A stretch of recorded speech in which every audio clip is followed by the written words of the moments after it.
ورحمة الله وبركاته.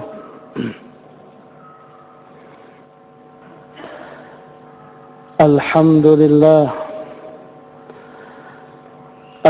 لله الذي جعل مجالس العلم والذكر رياض الجنة، والصلاة والسلام على سيدنا محمد المبعوث إلى كافة الإنس والجنة، وعلى آله وصحبه الذين اتخذوا العلوم والمعارف للجهل أعظم جنة. سبحانك لا علم لنا إلا ما علمتنا إنك أنت العليم الحكيم. ربي يسر ولا تعسر وتمم بالخير. أما بعد، فإلى حضرة النبي سيدنا محمد صلى الله عليه وآله وصحبه وسلم، خصوصا إلى جميع مشايخنا وأساتذنا ومعلمينا وعلمائنا المخلصين العاملين، وجميع ساداتنا العلويين، وجميع ساداتنا الصوفية، وعلمائنا الشافعية، وجميع المحدثين والمفسرين وأسلافنا الصالحين، ومنهم الإمام العلامة المحدث السيد أبويا محمد علوي المالكي الحسني، صاحب خصائص الأمة المحمدية، والعلامة الأستاذ الحبيب السيد علوي بن سالم العتروس، والوالد الأستاذ الحبيب أحمد بن سالم العتروس، والأستاذ الحبيب أحمد حسن بن سالم العتروس، أن الله يتغشاهم بالرحمة والمغفرة ويعيد علينا من بركات وأسرارهم على هذه النيات، ولكل نية صالحة. الفاتحة.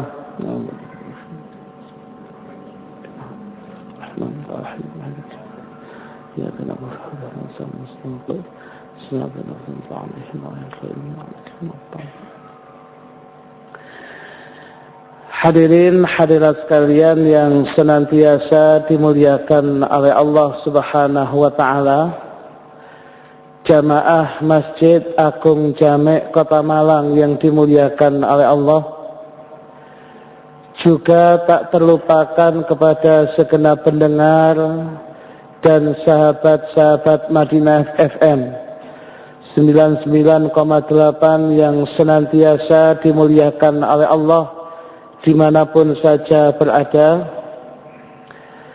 Satu kenikmatan yang besar lagi-lagi kita dapatkan dari Allah Subhanahu wa ta'ala ketika kita masih dimudahkan melakukan berbagai macam ketaatan dan ibadah. Salah satunya adalah hadirnya kita di Masjid Agung Jamek Kota Malang ini, di dalam rangka kita melaksanakan salat berjamaah maghrib, yang kemudian kita rangkai dengan pengajian seperti malam hari ini, dan nanti kemudian kita lanjutkan dengan salat jamaah isya. Kita berharap kepada Allah Subhanahu wa ta'ala segala ibadah yang kita lakukan termasuk malam hari ini seluruhnya bisa mendapatkan ridha dari Allah Subhanahu wa ta'ala, bisa menyebabkan kita semakin menjadi orang-orang yang dekat kepada Allah Subhanahu wa ta'ala, bisa menyebabkan dosa-dosa kita diampuni oleh Allah, dan kita berharap kelak kita mendapatkan syafaat Kanjeng Nabi Muhammad sallallahu alaihi wasallam. Amin amin ya rabbal alamin. Hadirin hadirat sekalian yang dimuliakan oleh Allah, pengajian malam hari ini seharusnya diasuh oleh guru kita Sayyiduna Al-Walid Al-Ustaz Al-Habib Saleh bin Habib Ahmad Al-Idrus, Beliau dengan keluarga masih ada di luar kota. Oleh karena itu atas nama beliau mohon maaf yang sebesar-besarnya. Sebagaimana biasanya kita melanjutkan membaca kitab Khasaisul Ummatil Muhammadiyah, kitab yang berisikan tentang kekhususan, kemuliaan yang dimiliki oleh umat Kanjeng Nabi Muhammad sallallahu alaihi wa alihi wasallam.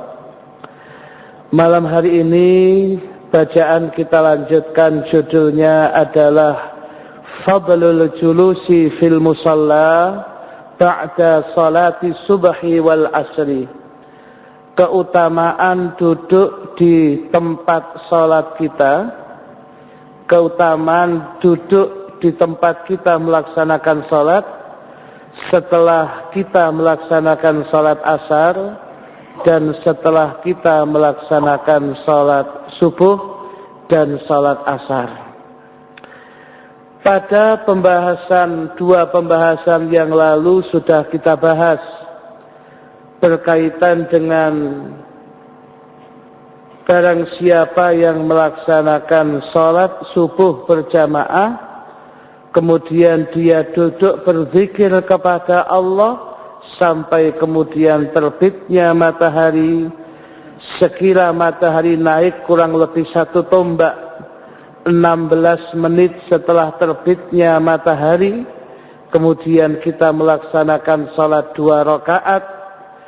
Ada yang mengatakan itu adalah awal dari salat duha, juga ada yang menganggap itu adalah salat tersendiri, namanya salatul isyraq. Maka kalau kita bisa melakukan itu seperti apa yang kita lakukan ini, pahalanya seperti mendapatkan pahala sekali ibadah haji dan sekali ibadah umrah dengan sempurna. Masih berkaitan dengan itu hadirin, disebutkan dalam kitab Khasaisul Ummatil Muhammadiyah halaman 124, wa fi riwayatin, dan di dalam satu riwayat, an Abdullah bin Ghafir, dari Abdullah bin Ghafir, anna Umamata, bahwasanya Sayyidina Umamah wa Utbah bin Abad radhiyallahu anhuma, dan Sayyidina Utbah bin Abad radhiyallahu anhuma, 2 orang sahabat Nabi, haddatsahu, beliau berdua meriwayatkan hadis yang tidak jauh beda dari judul kita, an Rasulillah, dari Rasulullah sallallahu alaihi wa alihi wa sahbihi wasallam, qala, Rasul pun bersabda, man shalla salata subhi, barang siapa yang melaksanakan salat, yang dilaksanakan adalah salat subuh, fi jama'atin, dengan berjamaah, thumma thabata, kemudian dia menetap di tempatnya, masih berada di musholanya, masih berada di masjid itu, hatta yusabbiha lillahi subhatad duha, hingga dia bisa melaksanakan untuk Allah salat sunnah duha, kana lahu ka ajri hajin wa mu'tamirin taman lahu hajjuhu wa umratuhu, maka seakan-akan dia mendapatkan pahala orang yang berhaji dan orang yang berumrah secara sempurna haji dan umrahnya tersebut. Hadis ini di dalam catatan kakinya diriwayatkan oleh Al-Imam At-Tabarani, wa ba'du ruwatihi, sekalipun sebagian perawi-perawinya mukhtalafun fi, bermasalah di dalam perawiannya, walil hadithi syawahidu katsira, hadis ini memiliki banyak penguat sehingga pantas ditampilkan dalam kitab ini untuk menguatkan dalil targhib wa tarhib, anjuran bagi kita untuk melaksanakan salat subuh dengan berjamaah. Kemudian tidak bergegas keluar dari masjid, tidak bergegas keluar dari musala, tapi kita menetap di tempat itu duduk. Kalau masjid dalam bentuk i'tikaf, zikir kepada Allah, pengajian, majelis taklim dan sebagainya, sampai datangnya waktu salat duha. Kemudian kita melaksanakan subhatat duha, salat sunnah duha, maka orang yang demikian ini seakan-akan mendapatkan ganjaran atau pahala ibadah haji dan ibadah umrah yang sempurna.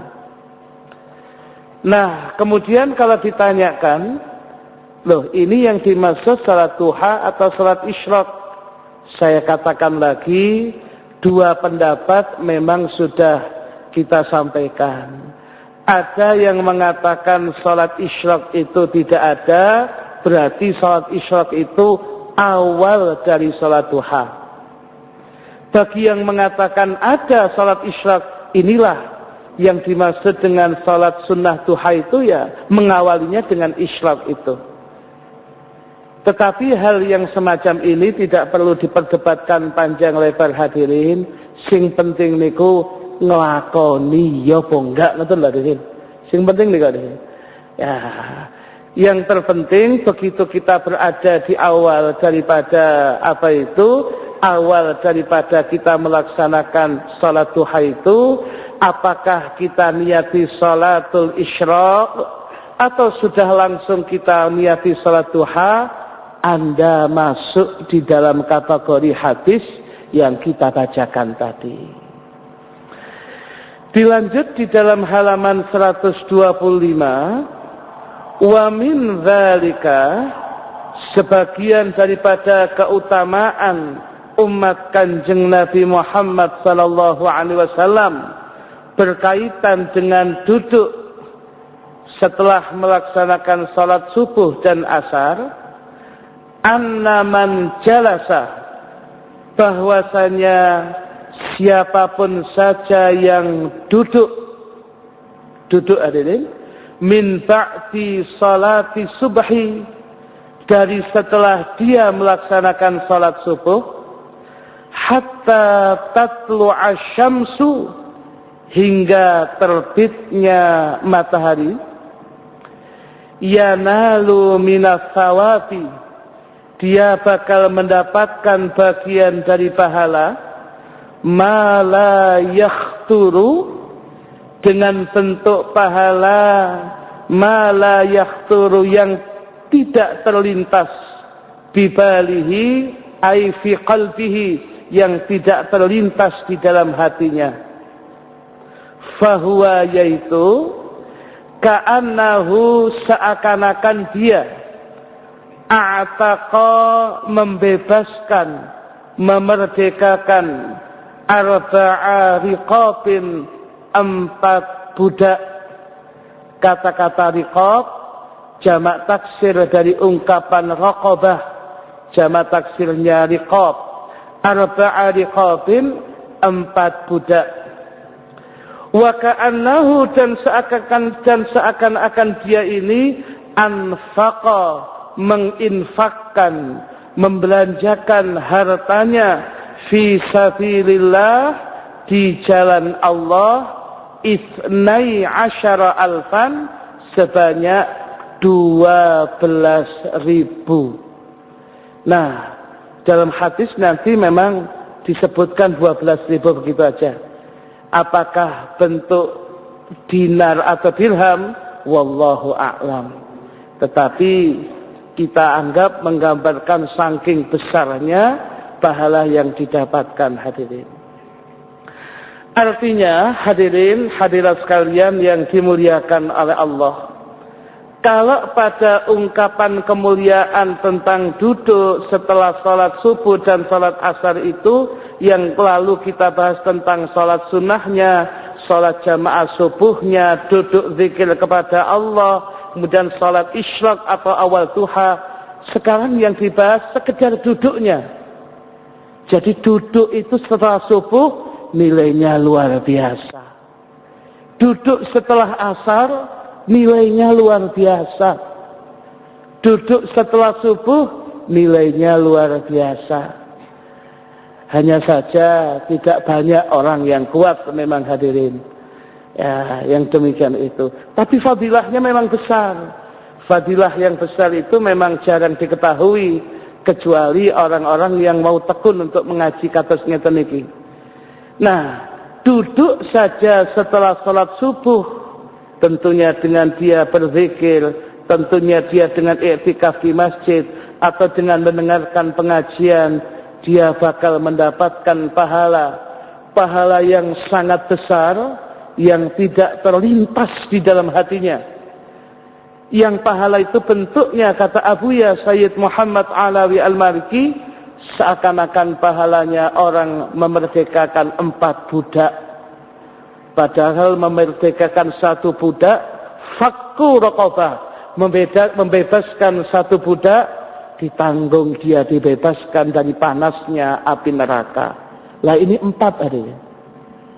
Dan seakan-akan dia menginfakkan hartanya di jalan Allah 12.000.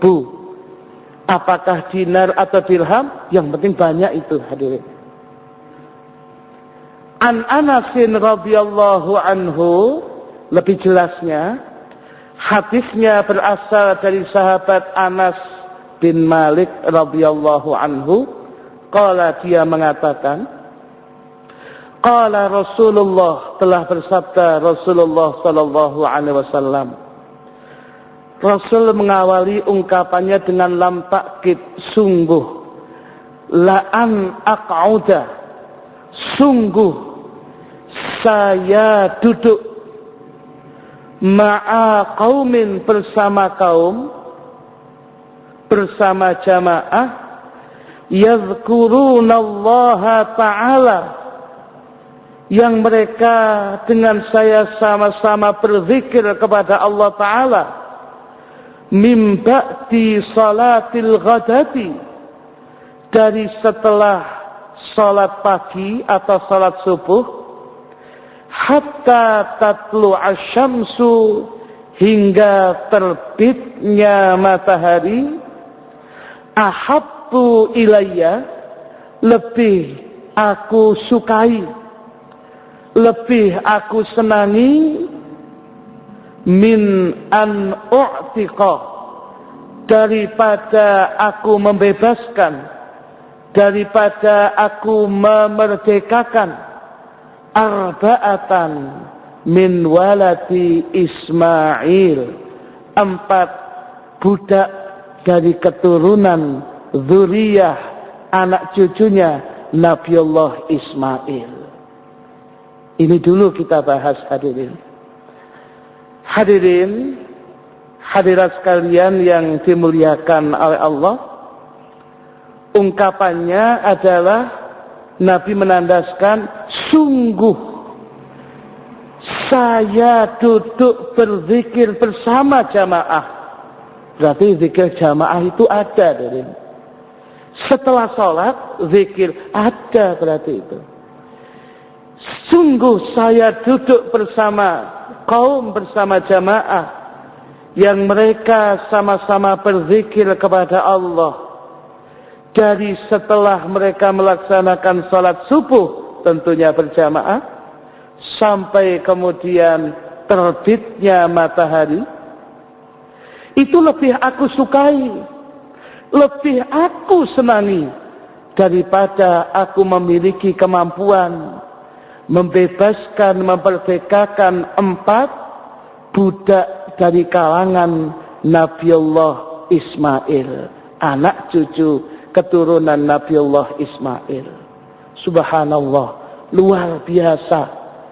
Berarti apa yang selama ini kita lakukan, setelah subuh kita berzikir, tidak keluar masjid, mendengarkan pengajian, termasuk bagian dari zikrullah, juga mendengarkan pengajian bagian zikir hadirin.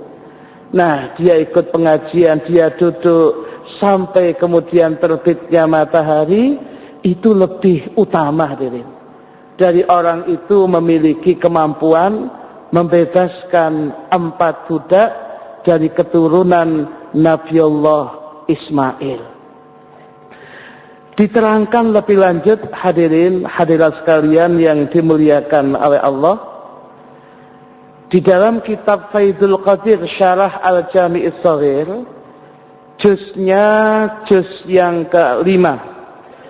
yang kelima, halaman 325, ungkapan hadis ini di dalam syarahnya dikatakan bahwasanya yang dinamakan diungkap dengan kata-kata kenapa harus bahasanya Nabiullah Ismail, kok harus anak turun Nabiullah Ismail, sudahlah disebutkan 4 budak, gitu aja kan sudah bagus. Padahal membebaskan 1 budak itu sudah jaminan dibebaskan dari api neraka. Kenapa harus ada ungkapan, ya, dengan ungkapan budak dari keturunan Nabi Ismail? Di dalam syarahnya Faidul Qadir ini ada ungkapan, disebutkan wa khassa bani Ismail, Nabi kita Muhammad sallallahu alaihi wa alihi wasallam mengkhususkan dengan keturunan Nabiullah Ismail yang kebetulan menjadi budak, ya. Nah, kenapa harus kemudian disebut dengan keturunan Nabi Ismail? Dari sekian manusia, yang manusia kelompok yang paling mulia adalah keturunan Nabiullah Ismail alaihissalam, sebab di sana nanti turun ada kanjeng Nabi Muhammad sallallahu alaihi wasallam, termasuk yang dikhususkan. Kemudian di sini disebutkan kenapa harus kemudian Bani Ismail, keturunan Nabi Ismail, li syarafihim, karena kemuliaan mereka. Merekalah yang menguasai Mekah zaman itu. Dzurriyyah keturunan Nabi Allah Ismail ini yang menguasai Mekah dan menguasai Zamzam, yang merupakan tujuan banyak orang seantero dunia adalah waladi Ismail, waladi Ibrahim, putranya Nabi Allah Ibrahim, tentunya yang dengan Nabi Allah Ismail itu. Nah, wa inafatihim, karena ketinggian maqam derajat mereka di antara kaumnya, ala ghairihim, waliqurbihim minhu, ya. Kemudian lagi wa mazidi ihtimami wa bi khilafihim. Nah, karena kedekatan mereka dan kemudian bagaimana mereka itu keturunan Nabiullah Ismail, semangatnya luar biasa dalam rangka menebar kebaikan, khususnya membebaskan budak, lebih-lebih dari keturunan mereka sendiri. Sedangkan Al-Imam At-Tibi mengatakan khassahum, Nabi kita Muhammad sallallahu alaihi wasallam mengkhususkan kenapa harus anak cucu Nabi Allah Ismail ini yang disebut, kata Imam At-Tibi, likaunihim afdala asnafil umam, sebab waladi Ismail, keturunan Nabi Allah Ismail itu adalah kelompok umat, kelompok bangsa yang paling afdal, yang paling utama, baik qadron, kedudukannya, warajaan, pengharapannya, wawafaan, dalam rangka memenuhi janjinya mereka sangat amanah, wasamahatan, samahah, toleransinya, kebaikan dalam menyebarkan kebaikan mereka lebih dibandingkan yang lain, wahasaban, dan kemuliaannya, ya, kemuliaannya dari segi nasabnya, wasyaja'atan, keberanian mereka, wafahman, cara memahami masalah, kepandaian mereka, wafasahatan, kefasihan mereka dalam berbicara, wa iffatan, penjagaan mereka kepada kebaikan, wa nazahatan, dan kesucian mereka, kebersihan mereka dalam menjaga nasab mereka luar biasa. Dibuktikan kemudian dari waladi Ismail ini nanti muncul Kanjeng Nabi Muhammad sallallahu alaihi wa alihi wasallam. Makanya diungkap oleh Nabi kita Muhammad sallallahu alaihi wasallam, kalau toh kemudian budak biasa tidak apa-apa, tapi budak dari keturunan Nabi Ismail ini sangat, kalau kemudian bisa membebaskan, sungguh luar biasa. Satu riwayat yang lain, satu budak dari keturunan Nabi Ismail bandingannya sama dengan 4 budak yang lainnya. Sungguh ini adalah luar biasa. Lepas daripada itu, hadirin hadirat sekalian, sungguh kata Nabi, saya duduk setelah berzikir kepada Allah dengan jamaah yang lain, setelah melaksanakan salat subuh sampai terbitnya matahari, kemudian nanti dilanjutkan dengan salat isyraq atau awal salat duha, lebih aku sukai daripada aku membebaskan, punya kemampuan membebaskan 4 dari keturunan Nabi Ismail. Artinya pahalanya, ganjarannya sangat-sangat besar sekali. Kalau kita sudah melakukan, alhamdulillah. Kalau kita belum, ya mulai besok, kapan lagi? Ya, jangan menunda kebaikan kalau kita sudah mendengarkannya. Ya, nanti seminggu lagi aja Ustaz, atau Ramadan aja lah. Iya, urip sampai Ramadan. Kalau belum Ramadan, wassalamualaikum. Nah, oleh karena itu, kemudian belum sampai Ramadan sudah innalillah. Nah, oleh karena itu, jangan menunda-nunda kebaikan. Khairul birri ajiluhu. Sebaik-baiknya kebaikan itu segera dilakukan, lebih baik, lebih bagus. Hadirin, hadisnya masih ada penjelasannya, masih agak panjang, tapi waktunya sudah habis. Insyaallah kapan-kapan kita lanjutkan kembali, kurang lebihnya mohon maaf. Bismillahirrahmanirrahim. Alhamdulillahirabbil alamin. Allahumma salli wa sallim ala sayyidina Muhammadin wa ala alihi wa sahbihi ajma'in. Allahumma aqsim lana min khasyatika ma tahulu bihi bainana wa baina ma'siyatik, wa min ta'atika ma tuballighuna bihi jannatak, wa min al-yaqini ma tuhawwinu bihi alaina masaibat dunya, wa mati'na bi asma'ina wa absarina wa quwwatina ma ahyaytana, waj'alhu al-waritha minna, waj'al fa'rana 'ala man zalamana, wansurna 'ala man 'adana, wa la taj'al musibatana fi dinina, wa la taj'al ad-dunya akbara hammina wa la mablagha 'ilmina, wa la tusallit 'alaina man la yarhamuna. فحسبنا الله نعم الوكيل ولا حول ولا قوة إلا بالله العلي العظيم. وصلى الله على سيدنا محمد وعلى آله وصحبه وسلم والحمد لله رب العالمين. سبحانك اللهم وبحمدك أشهد أن لا إله إلا أنت أستغفرك وأتوب إليك. سبحانك اللهم وبحمدك أشهد أن لا إله إلا أنت أستغفرك وأتوب إليك.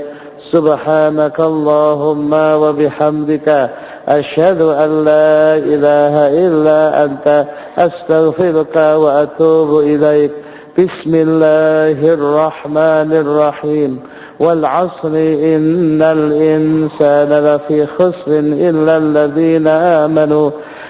الذين آمنوا وعملوا الصالحات وتواصوا بالحق وتواصوا بالصبر. Kurang lebihnya mohon maaf. Wassalamualaikum warahmatullahi wabarakatuh.